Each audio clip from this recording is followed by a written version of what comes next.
primary differences in your view between the expired Patriot Act surveillance laws and the just passed U.S. Freedom Act, and what, if anything, will change as a result? And we're going to start from the right this time.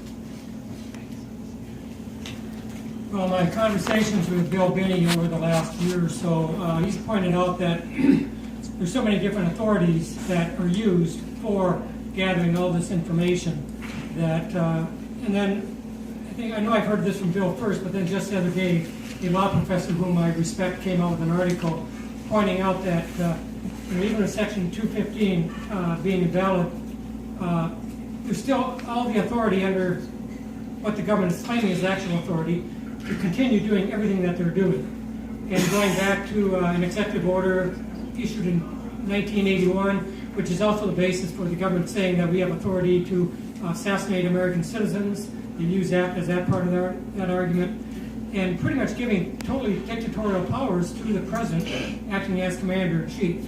And so they don't really need, a lot of this legislation I think is more for a facade to present these programs as legal, when in fact they're doing them regardless of whether or not there's legislation, statutes permitting it. So I think that's one of the first things people need to become recognizing here is so much of this is done regardless of legality or illegality.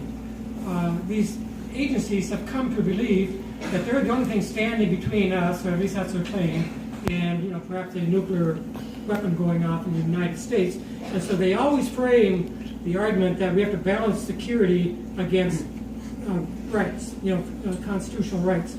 When in fact I say in meaning implying that, and of course security outweighs the Bill of Rights and human rights, civil rights.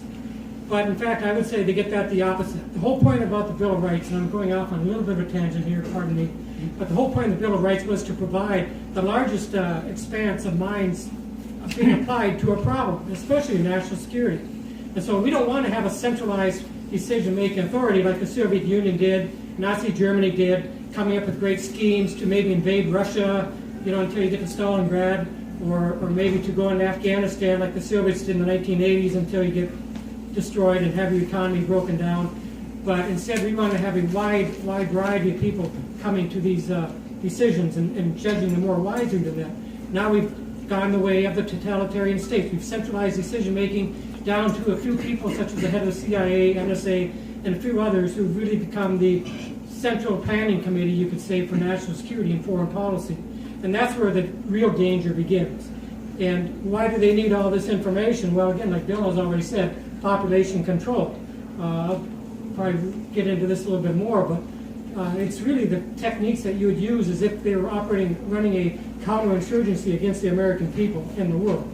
Tracking everybody, and part of counterinsurgency is to human mapping. You gather intelligence by whatever means so that you can basically draw a map connecting everybody to whoever else they may have connections to, so that you can look and say, well, Bill Binney knows Todd Pierce, and Todd Pierce has said something wrong, therefore there must be conspiracy there, or whatever. And that's the danger. We're adopting totalitarian techniques of population control, and that's the real purpose. We haven't seen it go as far as it can go, but who's to say who will be president, say, in another presidential term from now or two? The whole point of the Bill of Rights, the Constitution, was to prevent that sort of situation from even developing, and now we've created conditions where it's almost inevitable.